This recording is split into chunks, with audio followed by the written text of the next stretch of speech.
Shalom y una bienvenida para todos. Yahweh Elohim les bendiga. En este Shabbat de Seorim veremos el tema Seorim y la hambruna mundial. ¿Qué va a suceder en el mundo cuando se desate la hambruna mundial? ¿Qué harán los padres para sobrevivir? Finalmente haremos un recorrido por el libro de Revelaciones, desde las 7 trompetas hasta el final del libro. Todos esos detalles claves los desarrollaremos en esta enseñanza. Comencemos haciendo la definición del tema. Hoy estamos en el Shabbat del Cohen Seorim, un nombre hebreo que viene de la raíz Seorá, que significa cebada. ¿Con qué está asociado la cebada? Revelaciones 6 del 5 al 6 menciona al caballo negro del hambre. Por ende, vamos a hablar de la hambruna mundial que se viene. Matillá 24 del 7 al 8 nos dice: porque se levantará nación contra nación y reino contra reino, y habrá pestes y hambres y terremotos en diferentes lugares, y todo esto será principio de dolores. El hambre es terrible, ¿quién podrá soportarlo? Pero la pregunta clave para nosotros es: ¿qué hicieron los héroes de la Emuná en época de hambruna? Eso es sombra y figura, para que nosotros lo podamos aplicar a nuestra vida. Veamos primero la introducción. Todos sabemos que en estos momentos hay una guerra entre Rusia y Ucrania, y esta guerra no es producto de la casualidad. Esta guerra va a provocar una hambruna letal en el mundo. ¿Por qué? Bueno, veamos las estadísticas. Número 1. Rusia y Ucrania tienen el 30% del mercado mundial de trigo. Si esa guerra continúa, entonces el hambre va a empeorar más. De hecho, el precio del trigo subió un 50%. Eso es casi el doble de su precio normal. Segundo dato, los productores mundiales más grandes de trigo son estos 5 países. Número 1, China. Número 2, India. Número 3, Rusia. Número 4, Estados Unidos. Número 5, Ucrania. Esos 5 países prácticamente sostienen y abastecen de trigo a casi todo el planeta. Pero ¿qué pasaría si esos 5 países entran en guerra? Habría una escasez de alimentos terrible. En estos momentos Rusia y Ucrania ya entraron en guerra y el hambre ya comenzó a galopear Europa. Escuche el siguiente dato clave: 417 millones de personas en 81 países al borde de una hambruna. La India actualmente puso una política de comercio exterior que dice: no vamos a exportar nuestro trigo, vamos a cubrir nuestras necesidades. ¿Por qué no quieren exportar? Porque ellos saben que viene una terrible hambruna y no se quieren jugar la vida. Por otro lado, China tiene 8 de los 10 puertos más importantes del mundo, lo que significa que China controla gran parte del comercio marítimo del mundo. Por ende, China está en las profecías. En Revelaciones 16:3 se menciona que el segundo Malaj derramó su copa sobre el mar y murió todo ser vivo en el mar. ¿Por qué murió todo ser vivo? Porque todo el mar se convirtió en sangre, es decir, todo el mar estará apestando a muerto y putrefacción de tantos peces que morirán. Por ende, la navegación marítima será prácticamente imposible. Se acabó todo el comercio marítimo. ¿Y quién será el más afectado? China. China tiene 8 de los 10 puertos marítimos más importantes del mundo y se estima que el comercio marítimo traslada el 80% del volumen comercial mundial. Eso significa que si el mar es afectado, se desata una escasez de suministros a niveles galácticos. Eso trae como consecuencia un hambre y mortandad terrible. Esto fue la introducción. Ahora veamos qué hicieron los grandes hombres de Emuná cuando vino el hambre. Comencemos por Abraham. Bereshit 12:10 nos dice: hubo entonces hambre en la tierra y descendió Abraham a Egipto para morar allá, porque era grande el hambre en la tierra.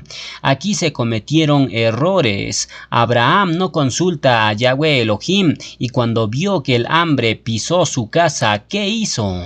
Se fue a Egipto. ¿Y qué fue lo que trajo de Egipto? Primero, se trajo a Agar la egipcia. Segundo, puso a su esposa en peligro. Ustedes saben que Faraón quiso aprovecharse y casi profana a Sara. En consecuencia, en cuestión de hambruna se podría decir que Abraham cometió un error. Por tanto, cuando hay hambre tenemos que pensar con mente Harruajín, no carnal. Ahora bien, ¿cuál es nuestra guía para afrontar estas cosas? ¿Cuál es la guía que tenemos que tener nosotros como asamblea? Sabemos que viene un tiempo de escasez, pero lo peor que puede pasar es que algunos olviden a Yahweh su Elohim y desciendan a Egipto para buscar comida. Algunos pueden decir, Elohim ya no me sustenta, ahora me voy al mundo. Cuidado con eso. Abraham corrió el riesgo por haber bajado a Egipto. Casi pierde a su esposa. Y por otro lado se trajo a Agar, que después se convirtió en lazo para Sara e Isaac. Recuerden que Ismael, el hijo de Agar, le mandó un flechazo a Isaac con la intención de matarlo. ¿Y todo por qué? Por la mala decisión de Abraham en bajar a Egipto en tiempo de hambruna. En simples palabras, una mala decisión siempre trae consecuencias. Ahora bien, este problema de hambruna fue un problema generacional. Primero Abraham fue probado con la hambruna, luego le siguió su hijo Isaac. Bereshit 26:1 nos dice, después hubo hambre en la tierra, además de la primera hambre que hubo en los días de Abraham, y fue Isaac a Abimelech, rey de los filisteos en Gerar, y se le apareció Yahweh y le dijo, no desciendas a Egipto, habita en la tierra que yo te diré. Este caso es distinto. Isaac también quería bajar a Egipto en tiempo de hambre, pero Yahweh le dijo, tranquilo, tú te quedas donde estás y siembras la semilla. Isaac obedeció y sembró sin haber lluvia, y ese año cosechó al 100%. Es decir, en tiempo de hambruna, Isaac cosechando mientras los demás pasando hambre. La lección Harruajín es simple de asimilar. Si tú le crees a Yahweh, siempre tendrás lejen material y Harruajín. Los demás andarán errantes de mar a mar buscando lejem, la palabra de Elohim, pero tú tendrás abundancia de palabra. Por tanto, todo se resume en esta simple frase, todo lo que el hombre sembrare, eso mismo cosechará. El siguiente hombre en la línea generacional de Abraham que afrontó el hambre fue Yosef. Bereshit 41:55 nos dice, cuando se sintió el hambre en toda la tierra de Egipto, el pueblo clamó a Faraón por lejem, y dijo Faraón a todos los egipcios, id a Yosef y haced lo que él os dijere. Yosef sí supo manejar la hambruna. ¿Qué hizo Yosef? Almacenó granos abundantes en época de abundancia. Los egipcios desesperados venían ante el faraón y le decían, tenemos hambre, ¿qué hacemos? Y Faraón les decía, vayan con Yosef y hagan lo que él les diga. Esa frase es bien interesante. En las bodas de Caná vienen los maestresalas y le dicen a Miriam, ya no hay vino, ahora ¿qué hacemos? Ella les dice, vayan con Yahshua y hagan lo que él les dice. Es decir, si haces caso a lo que Yahshua te dice, entonces nunca faltará el trigo en tu casa, nunca faltará el vino de la alegría en tu casa. Pero ojo, tienes que hacer lo que Yahshua te diga. Si eres rebelde, entonces el hambre va a dormir contigo. Otro dato interesante en la historia de Yosef es el siguiente. En Bereshit 41:40 se menciona que Yosef era el amo de todo Egipto. Solo el faraón en el trono era superior a él. Es decir, Yosef tenía dominio y autoridad sobre la tierra. Y aquí aparece un personaje antagónico a Yosef. Yosef es el amo de la tierra, él manda en la tierra. Pero por otro lado tenemos a Caín, el cual era esclavo de la tierra. ¿Cuántos quieren ser esclavos de la tierra? Yo creo que nadie. Todos queremos ser amos de de la tierra queremos tener dominio, ser cabeza y no cola. Los que están en bendición siempre serán cabeza, y los que están en maldición siempre serán esclavos como Caín. Fíjense en esta imagen. Estos eran los graneros que usó Joseph para almacenar granos. Joseph nunca pasó hambre porque él guardaba alimento para el necesitado. Si usted guarda alimento y se lo da al pobre en su necesidad, entonces usted nunca pasará hambre. ¿Qué dice el Tanaj? El que da al pobre a Yahweh le presta. Entonces esta secuencia generacional que enfrentó el hambre me llamó la atención. Abraham, Isaac, Jacob y Joseph. 4 generaciones que tuvieron que enfrentarse al hambre. Abraham cometió un error, pero Isaac, Jacob y Joseph manejaron bien el hambre.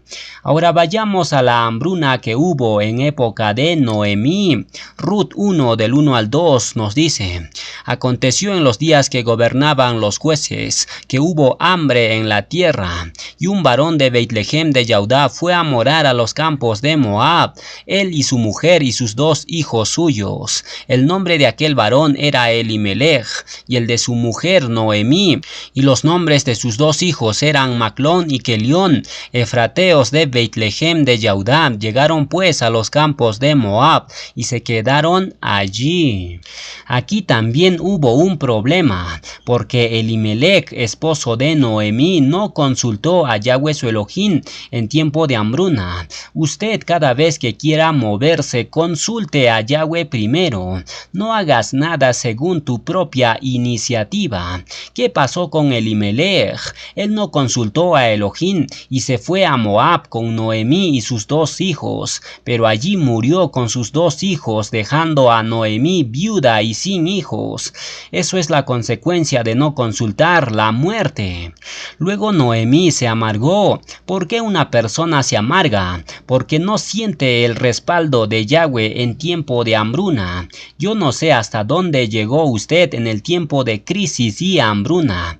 Les aseguro que muchos se amargaron y comenzaron a hablar mal del Creador. ¿Sabía usted que la amargura es un demonio? Toda persona amargada tiene un ruaj inmundo que no la deja tranquila. Por eso debemos permanecer tranquilos en momentos candentes de nuestra vida, sobre todo cuando pasamos hambruna. Entonces, hasta este momento podemos resumir lo siguiente: Abraham no aprobó en época de hambruna, y Noemí despojada. Ella seguramente incitó a su marido Elimelech para irse de Beit-Lehem a Moab, y mire cómo terminó, despojada y amargada. El marido se le murió, sus 2 hijos siguieron a su padre. Si tan solo ella hubiera permanecido en Beit-Lehem. ¿Qué significa Beit-Lehem? Casa de Lehem. ¿Cómo te vas a ir de la casa de Lehem? Eso es una falta de respeto a Yahweh. Por eso Noemí fue castigada tan gravemente. Escuchen el siguiente dato clave. En Beit-Lehem nunca faltaba el lehem. Aún en tiempo de hambruna hay provisión. Ahora bien, después que usted experimentó hambre, ya no va a desperdiciar comida. Y si usted desperdicia alimentos, entonces le vendrá hambre y aprenderás la lección. Lamentablemente los hombres aprendemos a golpes. Algo te tiene que ocurrir para que reacciones. Ahora vayamos a la época de David. En esa época también hubo hambre. Segunda de Shemuel 21:1 nos dice: hubo hambre en los días de David por 3 años consecutivos. Y David consultó a Yahweh, y Yahweh le dijo: es por causa de Shaul y por aquella casa de sangre, por cuanto mató a los Gabaonitas. Cada vez que venga la hambruna y dificultad, ¿qué tenemos que hacer? Doblar rodilla y Yahweh nos revelará la causa. ¿Cuál fue la causa de la hambruna en época del rey David? El pacto roto. Los Gabaonitas hicieron pacto con Josué para no morir, pero Shaul fue y masacró a los Gabaonitas, y eso trajo como consecuencia la maldición del hambre. Es decir, una hambruna lo puede provocar el mismo hombre. cumple. Cuando alguien quebranta un pacto o rompe un voto, la paga es el hambre. En Eclesiastés 5:5 dice claramente: es mejor que no prometas si no vas a cumplir, porque si hiciste un voto o promesa, ve y cúmplelo. Luego dice el verso 6: no dejes que tu boca te haga transgredir, ni digas delante del malaj que fue ignorancia, porque harás que Elohim se enoje a causa de tu voz y que destruya la obra de tus manos. Es decir, cada vez que haces un voto o promesa delante de Yahweh, es como si pusieras sobre la mesa un tesoro muy valioso, y cuando no lo cumples, entonces Yahweh lo arroja con sus manos, todo ese tesoro que pusiste en la mesa. Así de serios son las promesas y los votos. Si tú le prometiste algo a alguien, es mejor que lo cumplas lo antes posible. Por eso cuiden sus labios. Es mejor no prometer nada que prometer algo y no cumplir. Ahora vayamos a la época de Eliyá. Ahí también hubo hambre. 3 años y medio de hambruna, y Yahweh envía a Eliyá a casa de la viuda de Sarepta de Sidón. Cuando la viuda ve venir a Eliyá, dice: este seguro viene a pedir comida. Eliyá le dice: mujer, ¿qué tienes para comer? Ella dice: solo tengo un puñado de harina y un poco de aceite. Entonces Eliyá le dice: no tengas temor, ve, haz como has dicho, pero hazme a mí primero de ello una pequeña torta cocida debajo de la ceniza y tráemela, y después harás para ti y para tu hijo, porque Yahweh Elohim de Yasharel ha dicho así: la harina de la tinaja no escaseará, ni el aceite de la vasija disminuirá, hasta el día que Yahweh haga llover sobre la faz de la tierra.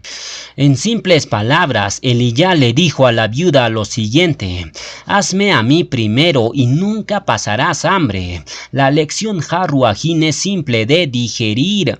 El que le da a Yahweh primero nunca va a pasar hambre. Lo poquito que tienes te va a alcanzar, pero si no te alcanza, quiere decir que estás gastando más de lo permitido. Algunos agarran su tarjeta de crédito y lo manejan como espadachín. Se vuelven ninjas a la hora de comprar. No hagan eso. Gaste solo lo necesario y no seas despilfarrador como el hijo pródigo. Él gastó su dinero de manera descontrolada y miren cómo terminó: apacentando cerdos. Así vas a terminar si no mides tu dinero. Hay que ser buenos administradores, no derrochadores. Cuando uno es un buen administrador, ¿cuál es la recompensa? Al que tiene se le dará más, pero el que no tiene, aún lo que piensa tener se le quitará. El que es fiel en lo poco, en lo mucho lo pondrán. Ahora vayamos a la época de Samaria antes de su destrucción. En esa época el hambre fue tan grave que hasta la carne de burro costaba un ojo de la cara. Fíjense lo que dice el texto.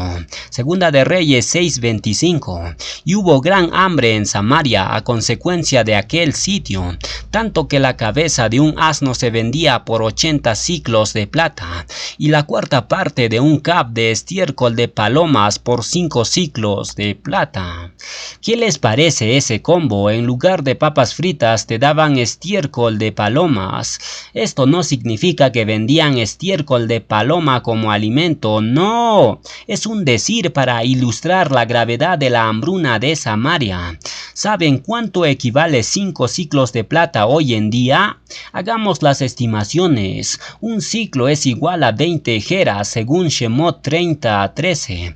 El gera era la unidad estándar de moneda en aquellos días en que se construyó el Mishkan. ¿Cuál es la unidad estándar hoy en día? Cada país tiene su propia unidad monetaria, pero el dólar es la unidad monetaria dominante en el mundo.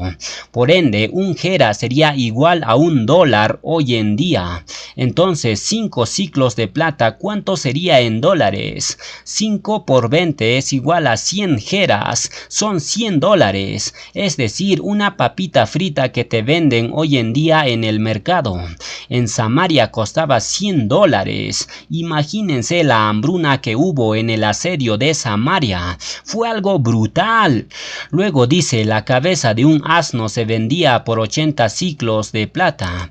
Haciendo las conversiones tenemos que 80 ciclos de plata equivale a $1,600. Imagínense eso, una cabeza de burro costaba $1,600. ¿Cuánto costaría el burro completo? Más de $10,000. Solo los más ricos podían comprar y encima era un animal inmundo. Se comían a los burros porque no había que comer y cuando se terminó los burros comenzó el canibalismo. Los hijos se comieron a los padres y viceversa.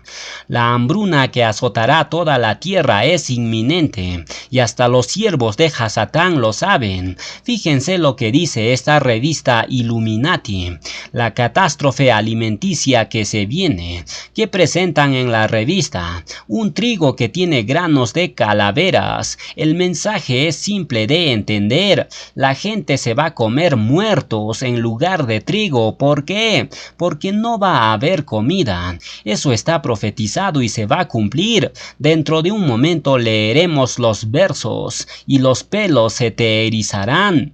En resumen, hasta este punto tenemos lo siguiente. Número 1. Abraham cometió un error. No consultó a Yahweh y se fue al mundo en tiempo de hambruna. Número 2. Isaac se quedó donde estaba. Le hizo caso a Elohim. Sembró en época de hambruna y pudo cosechar al 100%. Y fue el bendito de Yahweh. Número 3. Joseph administró bien en su abundancia. Él preparó graneros gigantescos para aquellos que no tenían comida. Número 4. Noemí no consultó con Yahweh en sus días. Incitó a su marido a irse del país por el hambre y quedó al final completamente despojada y amargada. Número 5. David tuvo una experiencia de 3 años consecutivos de hambre por causa de que Shaul había roto el pacto con los gabaonitas, pero mandó colgar a los últimos 7 hijos de Shaul y asunto solucionado. Número 6. La viuda de Sarepta aprendió que en tiempo de crisis no le iba a faltar nada. Aún con lo poquito iba a sobrevivir, pero había que darle a Yahweh primero. Ahora veremos la gravedad del hambre que azotará toda la tierra. Será tan grave la hambruna que Yehezkel lo describe de la siguiente forma. Yehezkel 5 del 9 al 10 nos dice: y haré en ti lo que nunca hice, ni jamás haré cosa semejante, a causa de todas tus abominaciones. Por eso los padres comerán a los hijos en medio de ti, y los hijos comerán a sus padres. Y haré en ti juicios, y esparciré a todos los vientos todo lo que quedare de ti. Imagínense la hambruna que viene. Esta profecía de Yehezkel es para el tiempo venidero. Es tan terrible el panorama futuro que aún lo que nosotros hemos visto en el África no se compara en nada con lo que viene. ¿Usted ha visto las hambrunas en el África? ¿Ha visto cómo están los niños en el África? Un niño que llegue a los 8 años es un milagro. Se mueren antes porque no hay alimento. Prácticamente piel y huesos. Las costillas se le pueden contar. En África hasta los buitres están esperando que el niño muera para luego comérselo. Están ahí como moscas dando vueltas. Los padres tienen que sentarse días enteros viendo a su hijo agonizar hasta que muere de hambre. Es descomunal la pobreza que hay en África. Usted dé gratitud a Yahweh Elohim porque tiene algo que comer, pero ojo, el mundo se dirige para eso. El hambre que se aproxima es terrible. Fíjense lo que está pasando en Venezuela.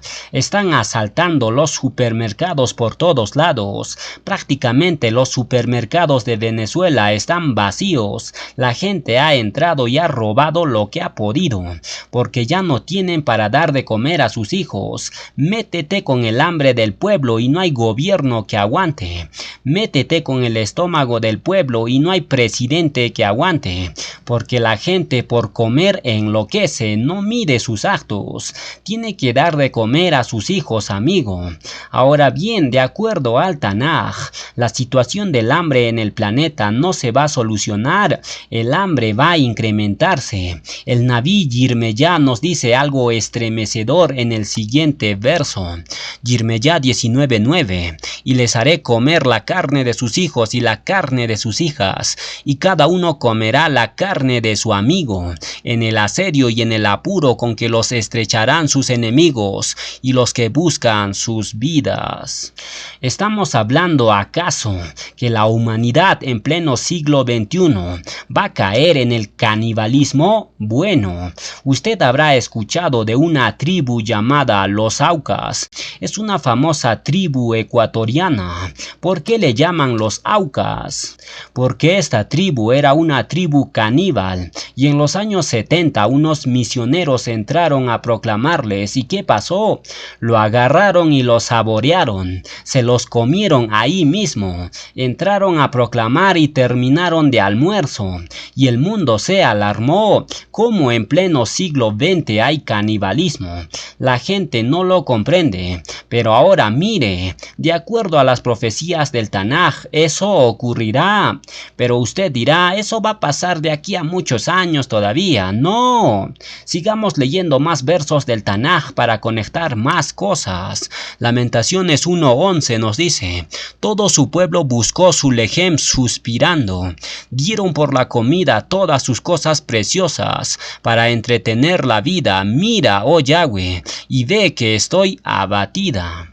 Imagínense eso, la gente en tiempo de hambre, por un plato de comida no se va a hacer problema en entregar sus casas y carros.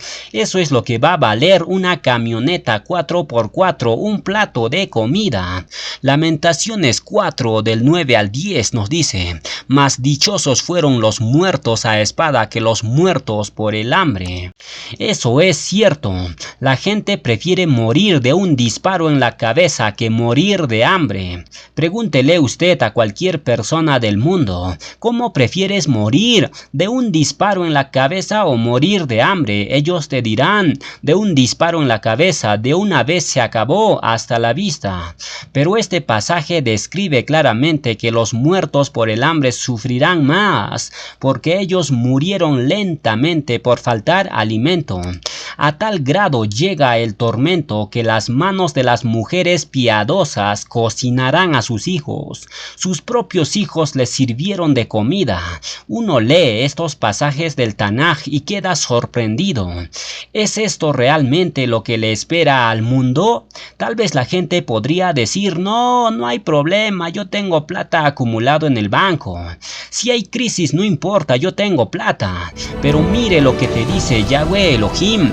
Ezequiel 7:19: arrojarán su plata en las calles y su oro será desechado, ni su plata ni su oro podrá librarlos en el día del furor de Yahweh.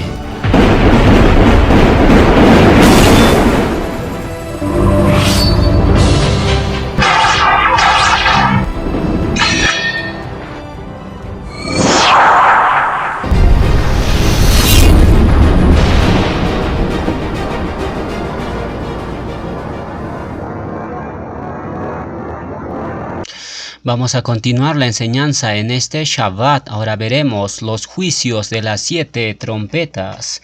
En el capítulo 17 de la Yau y el Ruach devorador, dimos un vistazo al libro de Revelaciones. Habíamos avanzado hasta el 7º sello y quedaba pendiente la segunda parte del libro. Hoy desarrollaremos esa segunda parte hasta el final del libro de Revelaciones. Comencemos viendo la introducción. En el capítulo 8 de Revelaciones llegamos a los 7 sellos. Con cada sello que se rompe viene un juicio, y el 7º sello es la reacción de los primeros 6 sellos. El verso 1 nos dice: cuando abrió el 7º sello se hizo silencio en el cielo como por media hora. ¿Qué quiere decir esto? ¿Qué se detuvo? La exaltación a Yahweh había sido la práctica de todos en el cielo, pero ahora se detiene durante media hora. ¿Por qué? Porque todos se han aterrorizado por el terrible juicio de mortandad que Yahweh está ejecutando en la tierra. Entonces aquí vienen los juicios de las 7 trompetas. Yahshua ha abierto los 7 sellos y al final viene trompetas que anuncian el juicio. Los versos 6 y 7 nos dicen: y los 7 malajim que tenían las 7 trompetas se dispusieron a tocarlas. El primer malaj tocó la trompeta y hubo granizo y fuego mezclados con sangre, que fueron lanzados sobre la tierra, y la tercera parte de los árboles se quemó, y se quemó toda la hierba verde. Ese es un juicio a la vegetación y por ende un juicio al hombre, porque él no puede vivir sin vegetación en la mayoría de los lugares. Está viniendo un juicio a los animales, porque ellos no pueden vivir sin vegetación tampoco. Yahuanán continúa en los versos 8 y 9. El segundo malaj tocó la trompeta y como una gran montaña ardiendo en fuego fue precipitada en el mar, y la tercera parte del mar se convirtió en sangre, y murió la tercera parte de los seres vivientes que estaban en el mar, y la tercera parte de las naves fue destruida. Imagínense esto: Yahweh juzga y 1/3 de la vegetación desaparece, 1/3 del mar se vuelve sangre, y 1/3 de las criaturas del mar mueren. Entonces 1/3 de los mares del mundo está contaminado con cadáveres marinos. Hay un desorden maloliente y putrefacto. El hombre no fue capaz de reconocer el regalo de Yahweh en la creación, por eso Yahweh se los quita. El hombre no fue capaz de darle la kabod a Elohim por las cosas maravillosas que él había hecho: la hierba verde, los árboles, el mar y todos los seres vivos que hay en él. El hombre no exaltó a Yahweh y por eso él se los quita. Entonces la tercera trompeta suena en los versos 10 y 11. El tercer malaj tocó la trompeta y cayó del cielo una gran estrella, ardiendo como una antorcha, y cayó sobre la tercera parte de los ríos y sobre las fuentes de las aguas, y el nombre de la estrella es ajenjo, y la tercera parte de las aguas se convirtió en ajenjo, y muchos hombres murieron a causa de esas aguas, porque se hicieron amargas. Observe lo que dice: ajenjo cayó sobre el agua dulce. Luego esto es el juicio al agua potable para beber. Todos los manantiales de agua dulce se han puesto amargos, y 1/3 de ella es destruida como el resto. La cuarta trompeta suena en el verso 12 y se oscurece 1/3 del sol. ¿Ustedes saben qué efecto tendrá eso sobre la vida en el planeta? Será un caos terrible. Leamos el verso 12. El cuarto malaj tocó la trompeta y fue herida la tercera parte del sol y la tercera parte de la luna y la tercera parte de las estrellas, para que se oscureciese la tercera parte de ellos y no hubiese luz en la tercera parte del día y asimismo de la noche. Es probable que el cielo se llene de raros eclipses. Entonces Yahuanán dice en el verso 13: y miré y oí a un malaj volar por en medio del cielo diciendo a gran voz: ay, ay, ay de los que moran en la tierra a causa de los otros toques de trompeta que están para sonar, los 3 malajim. Si estos 4 juicios que vimos les parece fuerte, entonces prepárense para lo que viene. En el capítulo 9 la quinta trompeta suena y cae una estrella del cielo. ¿Cuál es el significado de eso? Es Lucifer, y él tiene la llave del pozo del abismo sin fondo. ¿Ustedes saben quiénes están en el abismo sin fondo? Son demonios que han sido arrojados ahí por Yahweh, pero Lucifer obtiene la llave y cae del cielo para abrir el abismo. ¿Qué va a suceder? Todos esos demonios que han sido arrojados ahí por miles de años van a salir finalmente. El verso 2 nos dice: y abrió el pozo del abismo y subió humo del pozo, como humo de un gran horno, y se oscureció el sol y el aire por el humo del pozo. Cuando salen son exactamente como langostas, exactamente como una plaga que barre la tierra, como lo vemos en el verso 3. ¿Ustedes saben por qué la gran tribulación va a ser una época terrible? Todos los demonios arrojados al abismo se van a soltar para sumarse a los que ya están en la tierra. A partir del verso 4 nos dice: y se les mandó que no dañasen a la hierba de la tierra, ni a cosa verde alguna, ni a ningún árbol, sino solamente a los hombres que no tuviesen el sello de Elohim en sus frentes. Y les fue dado, no que los matasen, sino que los atormentasen 5 meses, y su tormento era como tormento de escorpión cuando hiere al hombre. Y en aquellos días los hombres buscarán la muerte, pero no la hallarán, ansiarán morir, pero la muerte huirá de ellos. La plaga de langostas demoníacas va a cruzar el globo terráqueo torturando a los hombres durante 5 meses, y los hombres serán incapaces de buscar alivio incluso en la muerte. Los versos 7 al 10 describen a estos seres demoníacos en lenguaje simbólico.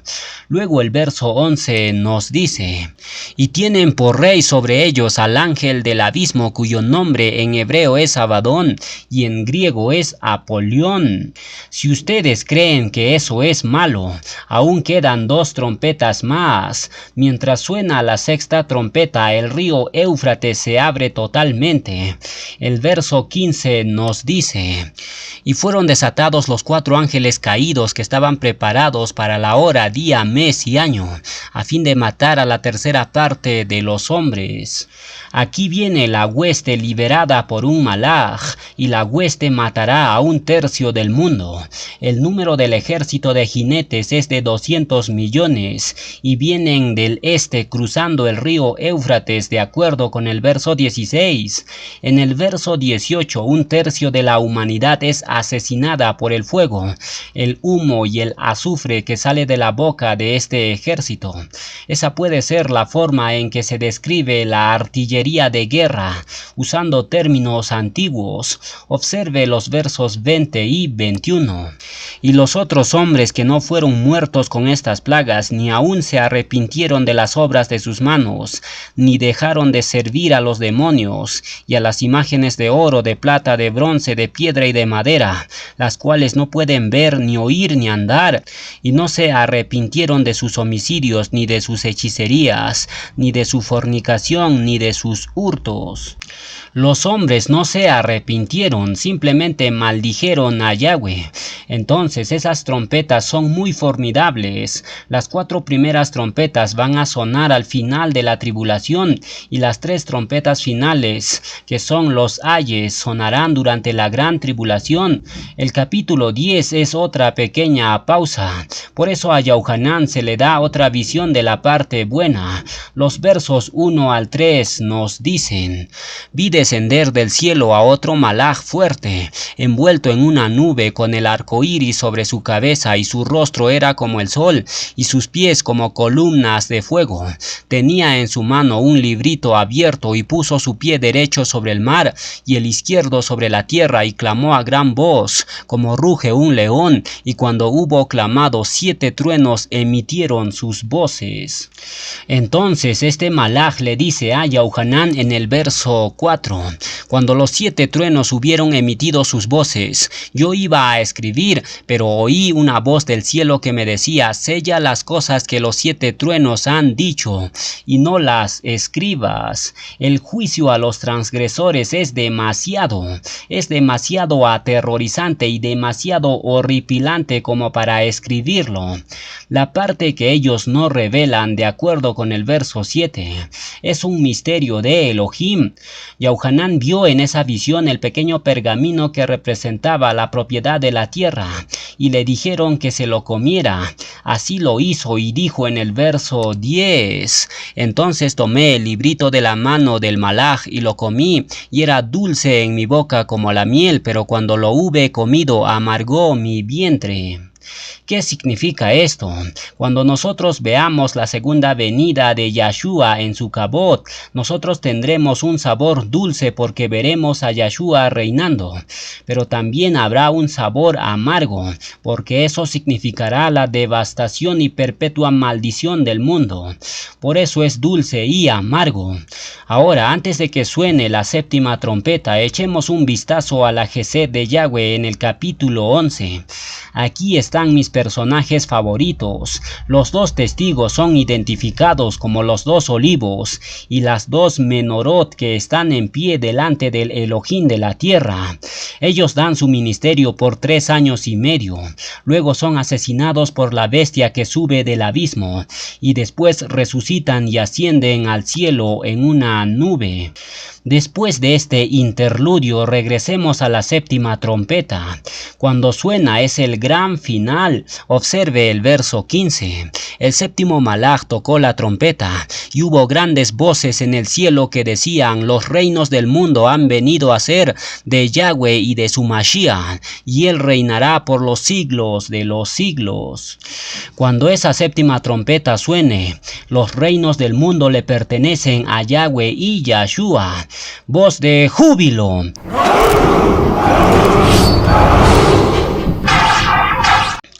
El capítulo 12 vuelve a recoger algunos detalles claves antes de que lleguemos a las 7 copas de la ira. Ese capítulo 12 describe la persecución incesante de Hasatán hacia Yasharel. En el verso 7 dice que las huestes de Hasatán se enfrentan en una guerra campal contra Micael y sus malajim. Micael vence a Hasatán y lo lanza a la tierra juntamente con todos sus secuaces. Pero veamos la escena. Los demonios han salido del foso como langostas y andan por toda la tierra. Los demonios que habían sido gobernantes en las altas esferas han sido lanzados hacia abajo sin tener acceso a Elohim nunca más. Con todos ellos en la tierra, uno solo puede imaginar cómo es un mundo demoníacamente infestado. El ataque del ejército demoníaco está dirigido a Yasharel, pero el resto del capítulo 12 muestra cómo Yahweh protege maravillosamente a su pueblo. El capítulo 13 recoge otro detalle. Nos presenta al anti-Mashiach, quien dirige un ataque con todo lo que tiene contra el pueblo de Yahweh. En los versos 4 y 5 nos dice: y sirvieron al dragón que había dado autoridad a la bestia, y sirvieron a la bestia diciendo: ¿quién como la bestia y quién podrá luchar contra ella?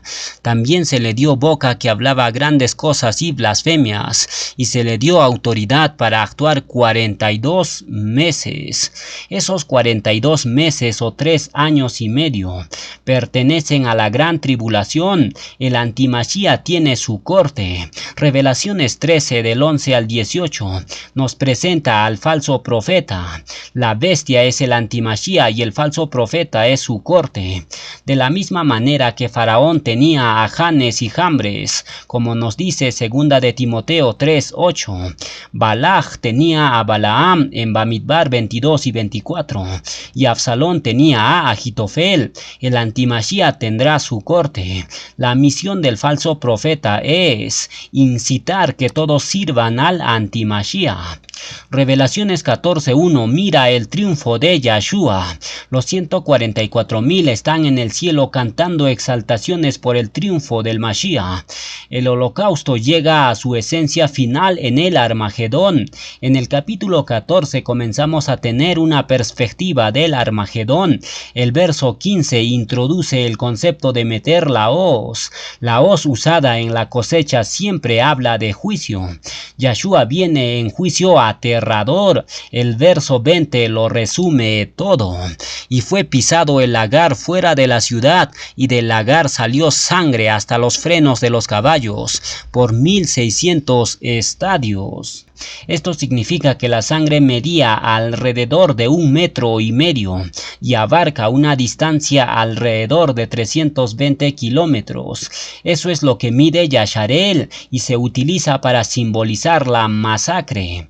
Al llegar al capítulo 15 llegamos a los últimos 7 juicios. La revelación de sus juicios se asemeja a las balas de una metralleta y sucede justo al final de la gran tribulación. Estas 7 últimas plagas son el final de la ira de Yahweh. El verso 1 y 8 lo resume todo. Vi en el cielo otra señal grande y admirable: 7 malajim que tenían las 7 plagas postreras, porque en ellas se consumaba la ira de Yahweh, y el templo se llenó de humo por la cabot de Yahweh, y por su poder, y nadie podía entrar en el templo hasta que se hubiesen cumplido las 7 plagas de los 7 malajim. En el capítulo 16 se derrama la primera copa, y el verso 2 dice: fue el primero y derramó su copa sobre la tierra, y vino una úlcera maligna y pestilente sobre los hombres que tenían la marca de la bestia y que se postraban a su imagen. Esto es como el mendigo Lázaro con las llagas en Lucas 16 del 20 al 21. Puede muy bien referirse a llagas cancerosas. Inmediatamente después de eso se vierte la segunda copa sobre el mar, y este se convirtió en sangre como de muerto, y murió todo ser vivo que había en el mar. Eso resultaría en una increíble inmundicia fétida, con una superficie de criaturas muertas. El verso 4 presenta la tercera copa. El tercer malaj derramó su copa sobre los ríos y sobre las fuentes de las aguas, y se convirtieron en sangre. Ya esto no es una destrucción de la tercera parte de algo. Esto es todo. Esto es un juicio de devastación completo, la contaminación de todo el agua dulce o potable. En los versos 8 al 11, la cuarta copa se vierte sobre el sol, y este empieza a quemar a los humanos con calor fulgurante. Los hombres, por tanto calor, blasfeman contra el Creador. Entonces la quinta copa se derrama. Después del sol fulgurante viene la oscuridad terrible, y los hombres mordían sus lenguas. ¿Por qué? Porque ellos no podían ver a dónde iban. No hay luz alguna sino una oscuridad total. Por eso son susceptibles a un daño y un dolor terrible, y no pueden hallar alivio porque no pueden ver dónde están. Luego el verso 12 nos dice: el sexto malaj derramó su copa sobre el gran río Éufrates, y el agua de éste se secó, para que estuviese preparado el camino a los reyes del oriente. Ahora es el momento en que los reyes del oriente llegan. A eso le sigue el Armagedón, la batalla final en la llanura del Armagedón. Napoleón dijo que esa región es la mejor ubicación para librar la mejor batalla de la historia. Y observe lo que dice el verso 13. Y vi salir de la boca del dragón y de la boca de la bestia y de la boca del falso profeta 3 ruajim inmundos a manera de ranas. Estos son demonios de una característica especial. Salen del seno del abismo mismo. Estos demonios prepararán a todas las naciones para pelear en el Armagedón. El mundo llega al Armagedón a luchar. Daniel 11 lo describe. Los reyes del norte bajan y arrasan el sur. El rey del este llega. El oeste se incluye. En medio de toda esa lucha en el cielo viene Yahshua. Por último, la séptima copa se vierte al final del capítulo 16. Hay relámpagos y truenos. Así nos dice el verso 18. Y observe el verso 20 y 21. Y toda isla huyó y los montes no fueron hallados. Y cayó del cielo sobre los hombres un enorme granizo como del peso de un talento. Y los hombres blasfemaron contra Elohim por la plaga del granizo, porque su plaga fue sobremanera grande. Ese es el gran final. Los capítulos 17 y 18 son muy importantes. Repasan algunos detalles de la segunda mitad. Un dato clave en este punto es el siguiente. Babilonia del capítulo 18 es el nombre del último sistema económico mundial. Los demonios se han hecho dueños del mundo. Las naciones se han entristecido, y entonces los reyes de la tierra dicen en los versos 10 y 11, parándose lejos por el temor de su tormento, diciendo: ay, ay, de la gran ciudad de Babilonia, la ciudad fuerte, porque en una hora vino tu juicio, y los mercaderes de la tierra lloran y hacen lamentación sobre ella, porque ninguno compra más sus mercaderías. Ya a nadie le importa el dinero, están tratando simplemente de sobrevivir. ¿Quién va a ir de compras? ¿Quién va a ir entonces al mercado? A nadie le va a importar la mercadería de oro y plata y piedras preciosas. El comercio marítimo va a desaparecer de acuerdo con el verso 17. El sistema de transporte se arruina. La gente se va a echar tierra en la cabeza según el verso 19, a llorar y lamentar por la pérdida de su sistema. Mientras todos se lamentan en la tierra, algo peor está a punto de pasar para el mundo. El verso 22 dice que la música se terminará y voz de arpistas, de músicos, de flautistas y de trompeteros no se oirá más en ti, y ningún artífice de oficio alguno se hallará más en ti, ni ruido de molino se oirá más en ti, ni música, ni artesanos, ni arte. Es el fin de todo. Se acabó la fiesta pagana sobre la tierra. Entonces, ¿qué pasa en el capítulo 19? La fiesta comienza en el cielo. En el verso 1 hay un aleluya. En el verso 3 hay un aleluya. En el verso 4, aleluya. En el verso 6, aleluya. ¿Por qué está el cielo tan emocionado? Porque Yahweh nuestro Elohim reina. Gocémonos y alegrémonos y démosle cabot, porque han llegado las bodas del Cordero y su esposa se ha preparado. Esto es lo que está sucediendo en el cielo con los redimidos. ¿Cómo llegamos allí? Versos 11 y 12 nos dicen: Entonces vi el cielo abierto y he aquí un caballo blanco, y el que lo montaba se llamaba Fiel y Verdadero, y con justicia juzga y pelea. Sus ojos eran como llama de fuego y había en su cabeza muchas diademas, y tenía un nombre escrito que ninguno conocía sino él mismo. Yahuanán sigue describiendo a Yahshua en el verso 13 y llegamos al verso 14 que dice: Y los ejércitos celestiales vestidos de lino finísimo, blanco y limpio, le seguían en caballos blancos. Yahshua regresa para establecer su reino en la tierra, mientras llega al Armagedón en cabot resplandeciente. Viene vestido de blanco en un caballo blanco, y cuando Yahshua llega a la tierra, el resultado es destrucción total en el Armagedón. En el capítulo 20, Yahshua establece su reino milenial. Luego Hasatán es soltado al final del milenio. Luego finalmente se juzga a los muertos en el gran trono blanco. Luego el cielo y la tierra son destruidos y se crea cielos nuevos y tierra nueva, que durarán por toda la perpetuidad. Hebreos 1 del 10 al 12 nos dice: Tú, oh Yahweh, en el principio fundaste la tierra y los cielos son obras de tus manos. Ellos perecerán, mas tú permaneces, y todos ellos se envejecerán como una vestidura, y como un vestido los envolverás y serán mudados. Pero tú eres el mismo y tus años nunca acabarán.